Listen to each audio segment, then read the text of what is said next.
Após a autoridade de trânsito aplicar a penalidade ao condutor, o condutor ele tem direito de apresentar um recurso em primeira instância, que é encaminhado para a JARI.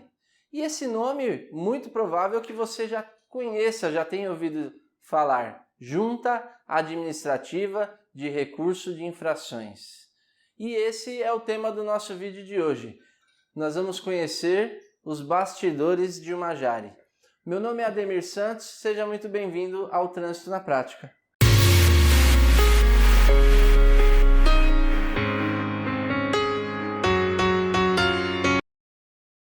O artigo 282 do CTB fala que, aplicada a penalidade, será expedida uma notificação ao proprietário do veículo ou ao infrator, justamente para quê? Para que ele apresente o seu recurso em primeira instância.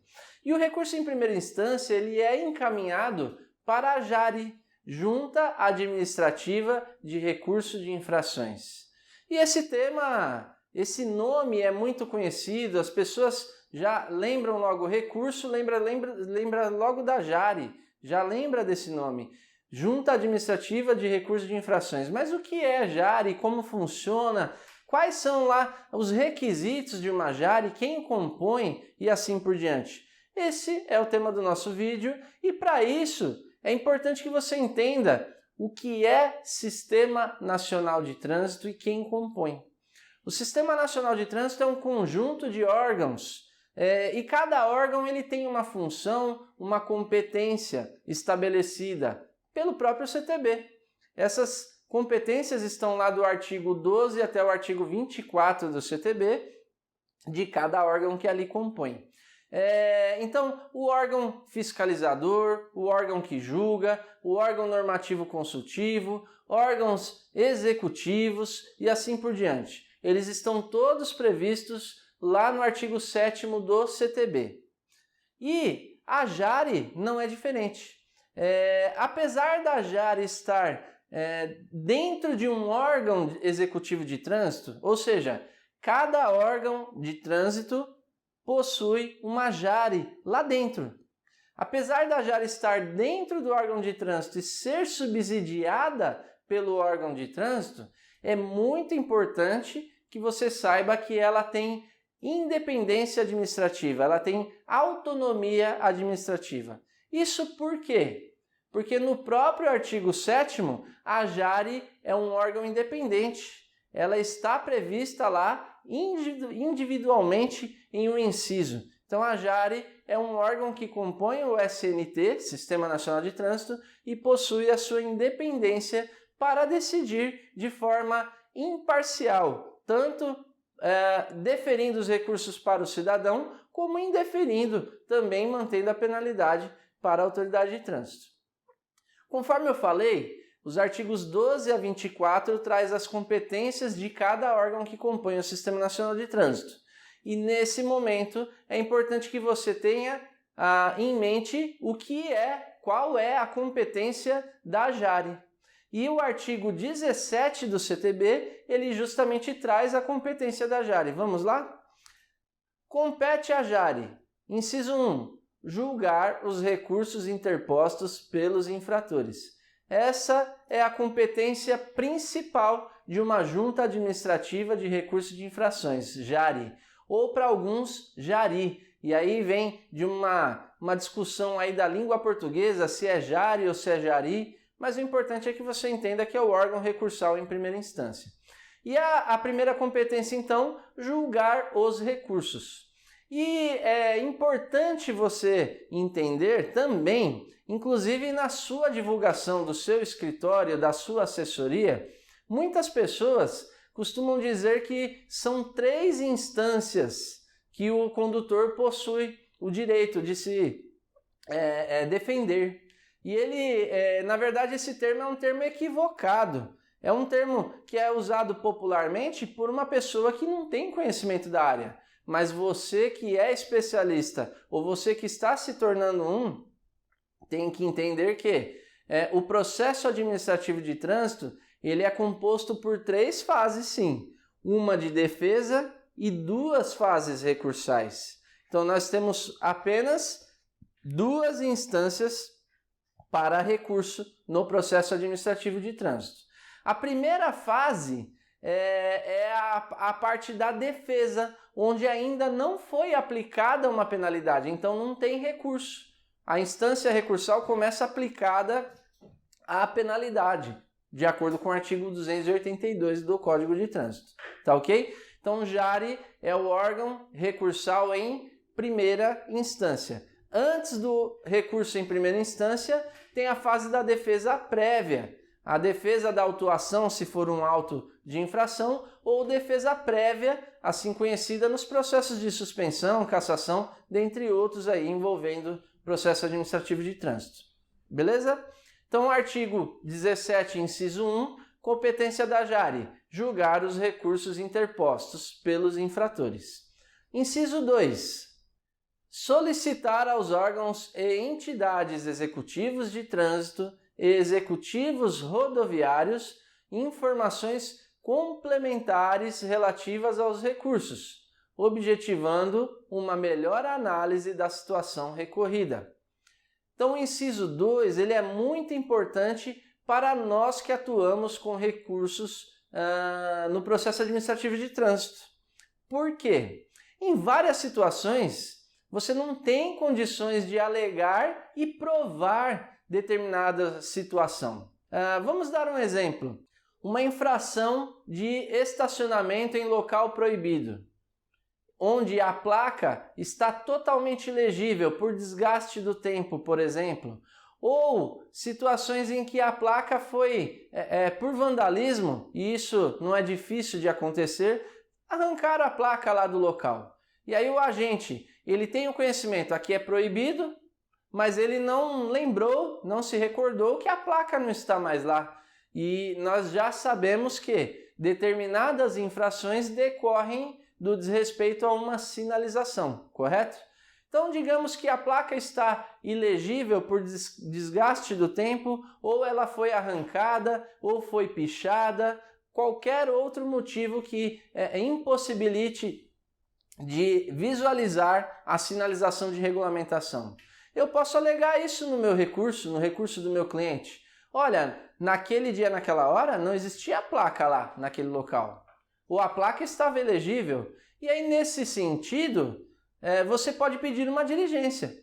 É claro que é muito melhor se você tem essas provas em mãos, o cliente, quando ele te procura, se ele falar, olha, eu não vi nenhuma placa lá de estacionamento proibido, por exemplo, nesse caso, nesse exemplo que eu estou dando aqui, você pode pedir para o próprio cliente, tira uma foto lá e me manda. Hoje a tecnologia, os aplicativos, o meio de comunicação é muito fácil. Então, tira uma foto lá e manda para a gente. E aí você pode argumentar isso e complementar solicitando uma diligência. Agora, determinadas situações, como por exemplo, uma placa que estava com um galho encoberto, ou uma via onde foi feito um recapeamento e nós sabemos que no recapeamento o asfalto leva um tempo para proceder à cura. E aí, somente após a cura, a secagem completa do asfalto é que o órgão pode realizar a pintura das faixas. E aí, transitar na contramão de direção. Você pode alegar, olha, foi feito um recapeamento na via e não tinha sinalização horizontal, aquela faixa contínua amarela, por exemplo. E aí você pede uma diligência. E aí o órgão tem que responder a diligência para a JARI, você solicita a JARI pede para o órgão e o órgão responde para a JARI complementando as informações para que ela possa julgar o recurso com mais precisão. Então, de repente, o órgão de trânsito ele vai lá e informa para a JARI. Realmente foi feito um recapeamento na data tal e a pintura foi feita na data tal. E aí o membro julgador da JARI ele vai saber distinguir se a infração ocorreu antes da pintura ou depois da pintura, se foi antes do recapeamento ou depois do recapeamento. E assim vai ter mais precisão para julgar o recurso, deferido ou indeferido. Outro exemplo de diligência que você pode solicitar é no caso de indicação do condutor que não foi aceita pelo órgão de trânsito. Então, num processo de cassação da CNH, por exemplo, o condutor ele comenta que realizou a indicação, mas os pontos ainda assim foram atribuídos a ele. E você pode ou solicitar através de um requerimento, que é diferente de recurso e defesa. Requerimento é um direito de petição e você pode a qualquer momento fazer perante o órgão, solicitar esse documento e juntar no seu recurso, ou muitas vezes não dá tempo para isso. O cliente ele te procura no escritório no último dia do prazo e aí você tem que fazer alguma coisa. Então você alega que a indicação foi feita dentro do prazo e pede nos termos do artigo 17, inciso 2, que o órgão realize a diligência e junte a microfilmagem da indicação. Esse é um termo popular que nós usamos aqui, o motivo do indeferimento da indicação. E assim você tem como produzir provas no que tange aí o aspecto técnico dos fatos que você está alegando. O último inciso do artigo 17 é o inciso 3, vamos ver? Encaminhar aos órgãos e entidades executivos de trânsito e executivos rodoviários informações sobre problemas observados nas autuações e apontados em recursos e que se repitam sistematicamente. Esse inciso 3, na verdade, ele vem no intuito de melhorar todo o sistema de fiscalização, o sistema que traz a segurança viária. Por quê? Erros encontrados no decorrer dos julgamentos e que são frequentes, o presidente da JARI, o coordenador da JARI, ele pode encaminhar essas informações para o órgão solicitando que corrija.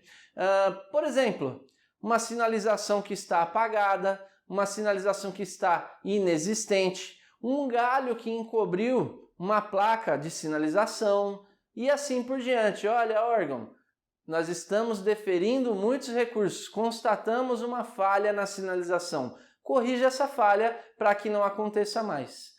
Eu vou dar um exemplo aqui de uma época que em São Paulo a sinalização de um determinado local onde não poderia ter o trânsito de veículos por uma ponte.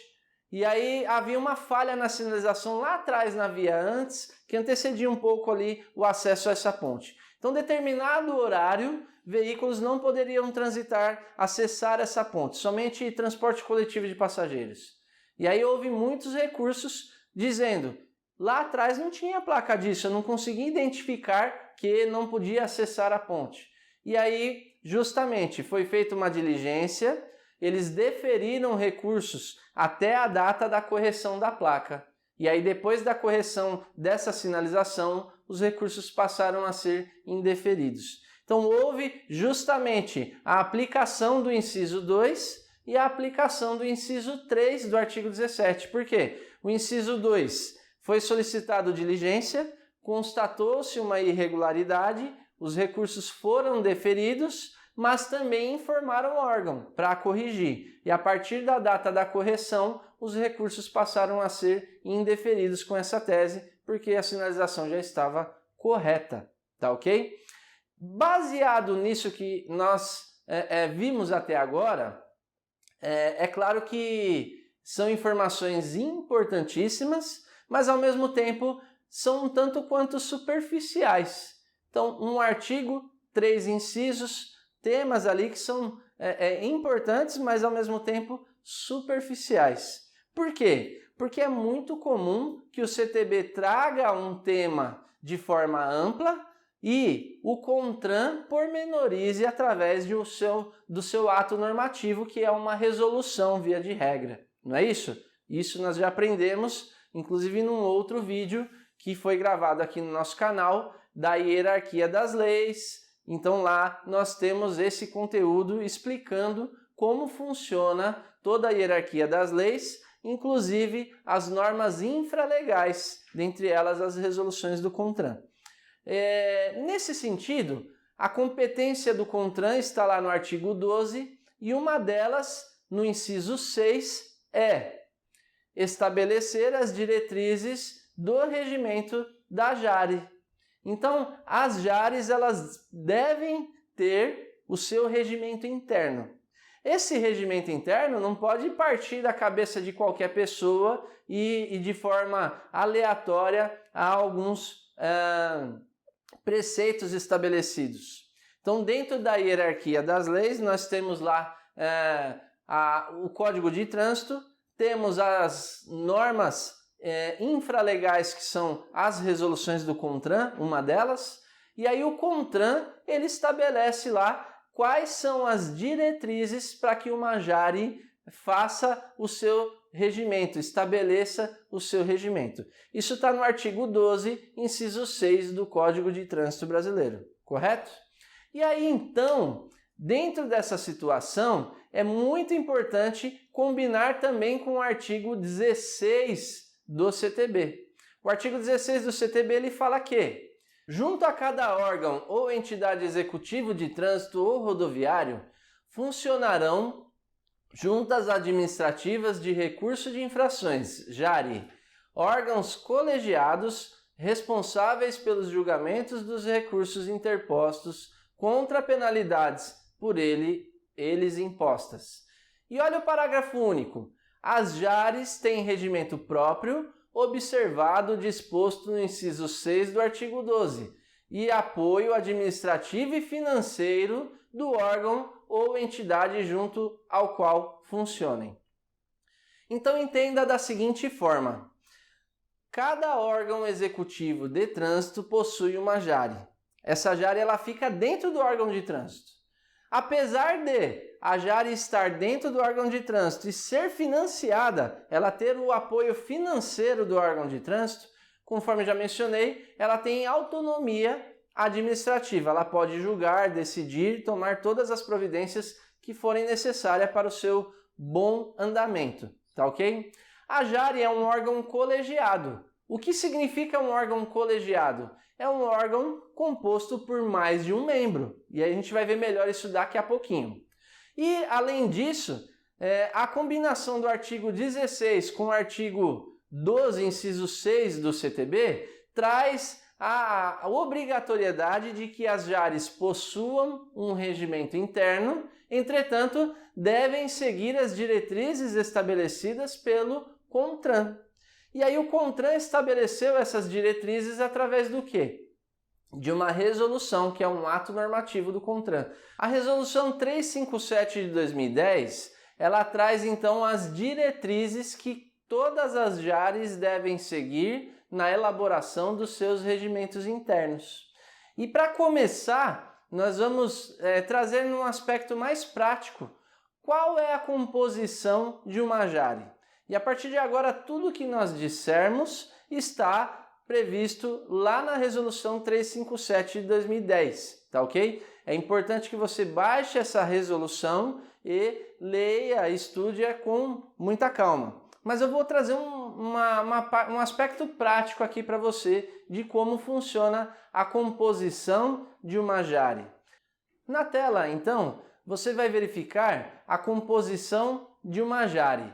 E aí, entenda aí a sigla OET como órgão executivo de trânsito.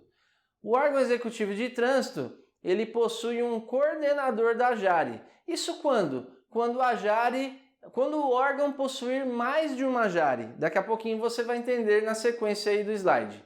Então, dando o exemplo aqui, um órgão executivo de trânsito pode ser da União, do Estado, do município, mas ele possui um coordenador e aí esse coordenador ele está no comando da JARE 1, JARE 2 e JARE 3, por exemplo. Então, nessa ilustração, nós temos um órgão executivo de trânsito que possui 3 JAREs. Quantas JAREs é necessário que o órgão tenha, Ademir? Quantas forem necessárias para julgar os recursos no prazo hábil, dentro do prazo estabelecido no Código de Trânsito. Via de regra, o prazo estabelecido para que uma jari julgue o recurso é de 30 dias. E eu já vi município que consegue respeitar esse prazo e já vi municípios que não conseguem respeitar esse prazo, mesmo tendo um número elevado de jares. E aí, isso causa nulidade de um processo administrativo de trânsito, um recurso de multa ou um recurso de suspensão ou cassação, ele pode ser deferido em virtude desse recurso não ter sido julgado dentro do prazo de 30 dias, quando ele foi interposto lá para a jari? A resposta eu já te antecipo que não. Agora, há um efeito muito forte nessa questão de não julgar dentro do prazo, que trata-se do efeito suspensivo. Mas aí é tema para um outro vídeo para a gente não embaralhar as situações. Voltando então aqui, o interessante aqui é que você entenda que são necessárias a quantidade de jari para julgar os recursos dentro do prazo hábil, tá ok? E qual é a composição de uma jari? Então você veja na tela que a jari é um órgão colegiado, aquele órgão colegiado que nós lemos lá no artigo 16 do CTB. Então, a jari é um órgão colegiado. E a resolução 357 fala que a composição da jari deve ser de no mínimo 3 membros. Quais são os membros? O primeiro é o representante do próprio órgão de trânsito.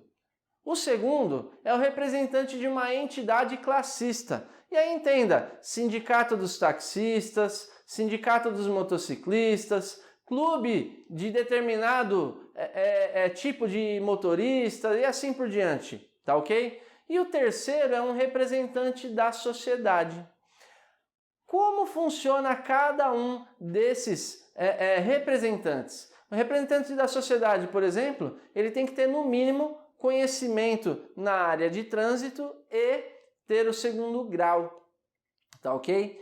Quem é o presidente? Porque quando tem a composição de mais de um deles deve ser o presidente da jari, né? Desse colegiado. Qualquer um dos 3 pode ser o presidente da jari. Via de regra, em alguns órgãos eu já vi o presidente ser o próprio representante do órgão, porque ele já está lá todo dia no órgão, há uma facilidade dele presidir as sessões e não haver ausências. E você vai entender a importância dessa questão da ausência do presidente mais adiante. Então, a composição da jari são esses 3 membros, via de regra. Algumas jaris são compostas por 6 membros, inclusive, mas a grande maioria, aí, quase que na totalidade, que os membros são, a jari é composta por 3 membros.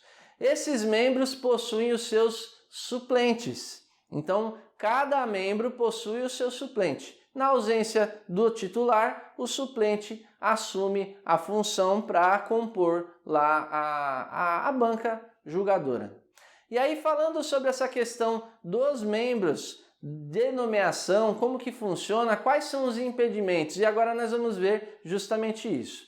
A resolução 357, na tela você vai ver aí, o item 5.1 da resolução trata dos impedimentos, e aí o texto diz o seguinte: o regimento interno das jaris poderá prever impedimentos para aqueles que pretendam integrá-las, dentre outros os relacionados.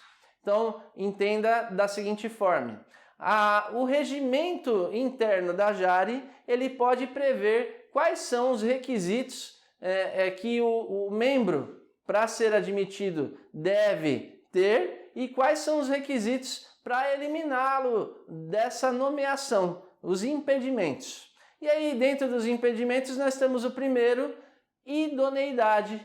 Então, o item 5.1.a da resolução 357, ele fala da questão da idoneidade. Então, a pessoa não pode ter nenhum histórico que condene, que traga macule a imagem do órgão de trânsito, da jari, e que comprometa o julgamento dos recursos. Segundo item é o item 5.1.b, ele está lá na tela para você. Qualquer pessoa que estiver cumprindo ou ter cumprido uma penalidade de suspensão ou de cassação, ou que cumpriu nos últimos 12 meses, também está impedido de compor a Jari. E mais uma situação, a terceira e última, é que há um questionamento muito grande quando eu menciono nos meus cursos, nas minhas aulas, que há um representante do órgão de trânsito lá na Jari. Aí a pergunta é, mas ele pode fiscalizar, ele pode autuar e também pode julgar os recursos? Sim, a resolução traz isso aí. Inclusive, essa distribuição de um do órgão, um de uma entidade classista e um da sociedade, ele traz o princípio da paridade de armas, justamente para ter ali o entendimento de cada um da sociedade, seja da administração, seja da sociedade e assim por diante. E aí o único impedimento é que, quando o representante do órgão ele mesmo lavrou o auto de infração, ele não pode julgar o recurso desse auto que ele mesmo lavrou. Então imagine uma cidade pequena, o agente fiscalizador lavrou um auto de infração. E aí quando ele está na função de membro julgador, membro da Jari, ele pega um processo onde ele verifica que o auto de infração foi lavrado por ele. Ele não tem competência para julgar esse recurso, uma vez que ele lavrou o auto. Então ele tem que se declarar impedido, suspeito de julgar esse processo e vai remeter ao presidente para que coloque outro, no caso o suplente dele, para julgar esse recurso. E quem nomeia os membros da Jari? A nomeação é feita por quem? A Resolução 357 também traz essa previsão. O item 6.1 da Resolução 357, ele fala lá que a nomeação dos órgãos da União será feita pelo secretário executivo do ministério onde está subordinado o órgão, tá ok? Facultada essa delegação, a delegação dessa função para outra pessoa. Já os órgãos do Estado e do município, é o chefe do Poder Executivo quem faz essa nomeação, também sendo facultado para outra pessoa. Geralmente cidades pequenas, muitas vezes em municípios, o próprio prefeito nomeia, mas órgãos de porte maior, há uma delegação de função e a delegação é feita para a própria autoridade de trânsito cuidar dessa questão. O coordenador da Jari, ele já pega os currículos, analisa e providencia toda essa questão de nomeação, tá ok? Uma situação importante de dizer nesse momento de nomeação, talvez você possa estar se questionando, mas isso precisa de concurso? Não. Via de regra, há um edital, uma convocação para os interessados e quem preencher os requisitos, inclusive do currículo, tendo a experiência necessária, ele preenchendo os requisitos, é feita uma seleção e a pessoa é nomeada. Dentro dessa nomeação, ele recebe ou não recebe? A resposta é depende. É remunerado ou não? Depende. A remuneração ela também vai estar prevista no próprio regimento interno de cada Jari. Então, cada órgão trabalha de uma forma. Tem órgão que paga por sessão, então cada comparecimento do membro lá é remunerado. Tem órgão que paga por mês, estipula um valor mensal. Tem órgão que não paga nada e assim por diante. Mas é uma grande experiência, é algo que enriquece o conhecimento, participar da Jari. E uma das situações interessantes é que nem todos os membros possuem realmente conhecimento na área do trânsito. Esse é um questionamento por praticamente todos os especialistas da área, questionam muito que membros de órgãos julgadores não têm o conhecimento devido na área e isso acaba prejudicando, porque não sabem analisar conceitos tão técnicos da área. E nesse sentido é muito importante, até te dou uma dica aí já sobre recurso. Não seja tão técnico no sentido jurídico da coisa. principalmente para os advogados, nós temos já no nosso instinto, na nossa formação, práticas de utilizar termos jurídicos. E nem sempre quem está julgando o recurso é um bacharel em direito, é um advogado. Ele pode ter um conhecimento na área do trânsito, mas não tem um conhecimento na área jurídica. E aí esses termos jurídicos acabam dificultando a compreensão do recurso. Então eu costumo usar 3 termos que eu aprendi quando eu era policial militar na minha documentação que eu tinha que elaborar lá. Nós devemos ser claros, preciso e conciso. Então seja claro, preciso e conciso no seu recurso de multa, no seu recurso de suspensão, de cassação, no que tange aos aspectos técnicos, jurídicos. Use um linguajar mais simples e objetivo, tá ok? Ainda partindo para essa questão de nomeação, a nomeação ela não é ad eterna. Existe um mandato e esse mandato tem um tempo. E aí a resolução 357, no item 7.1, ele trata lá do mandato que vai ser de no mínimo 1 ano e no máximo 2 anos. Esse mandato ele pode ser reconduzido. O membro ele pode ser reconduzido para um novo mandato. Há uma possibilidade do regimento interno prever essa situação de recondução. Isso está no item 7.2, tá ok? Uma outra situação interessante e que isso quase ninguém sabe porque não é muito comentado. A perda do mandato. Quem perde o mandato de membro da JARI? O item 7.3 ele fala que o mandato perderá o mandato e será substituído o membro que durante o mandato tiver 7.3a 3 faltas injustificadas em reuniões consecutivas.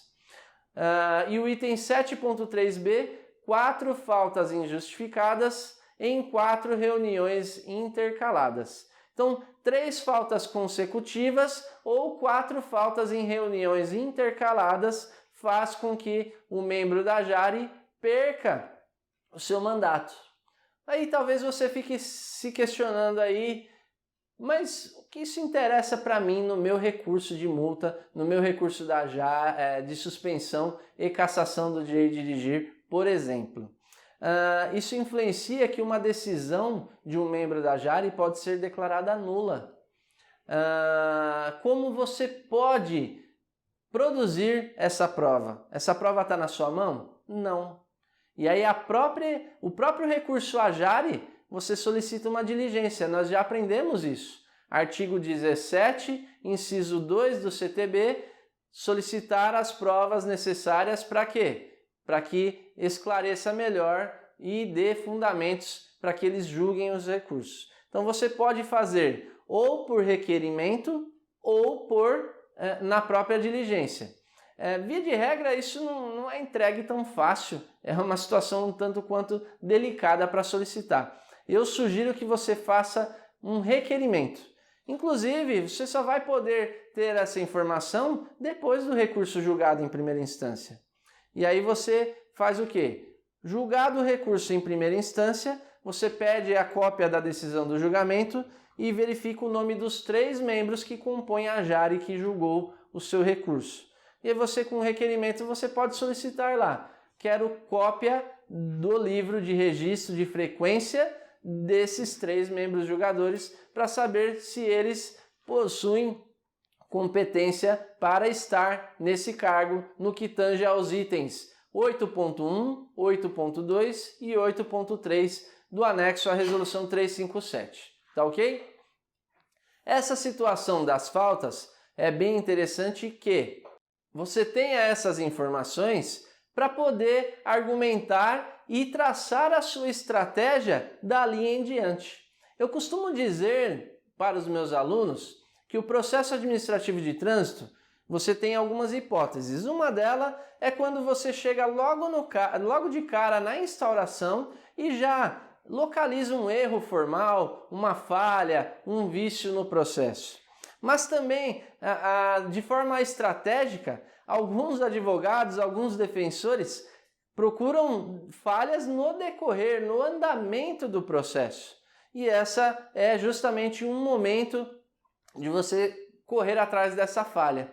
Imagine o seguinte: se há uma falha na decisão do órgão julgador em primeira instância, você solicitou essa informação e, de fato, há uma falha na decisão em primeira instância. Você pode ou recorrer em segunda instância e trabalhar essa falha lá, mas o órgão em segunda instância, que via de regra é o CETRAN, ele pode sanar essa falha, porque ele tem o duplo grau de jurisdição.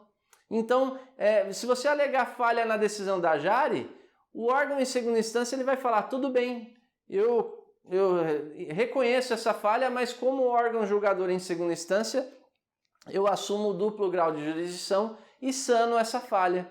Então, em algumas vezes, talvez você não trace uma estratégia de julgar até segunda instância administrativo.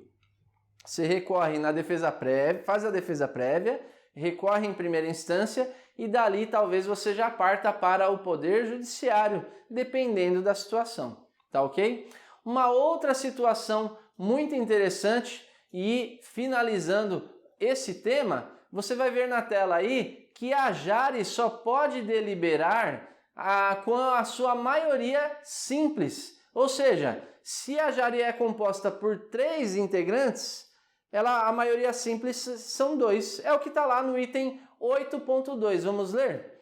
A JARI poderá abrir a sessão e deliberar com a maioria simples de seus integrantes, respeitada obrigatoriamente a presença do presidente ou seu suplente. Então veja lá, JARI composta por 3, ela pode começar a sessão de julgamento apenas com 2, desde que o presidente esteja presente. Se o presidente da JARI faltou, o suplente do presidente tem que estar lá.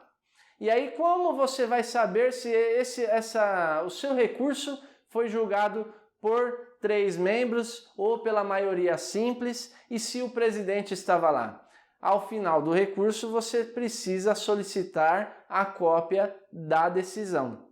E lá vem a assinatura dos 3 membros, supostamente. Se um deles faltou, vai vir lá ausente com a assinatura dos 2.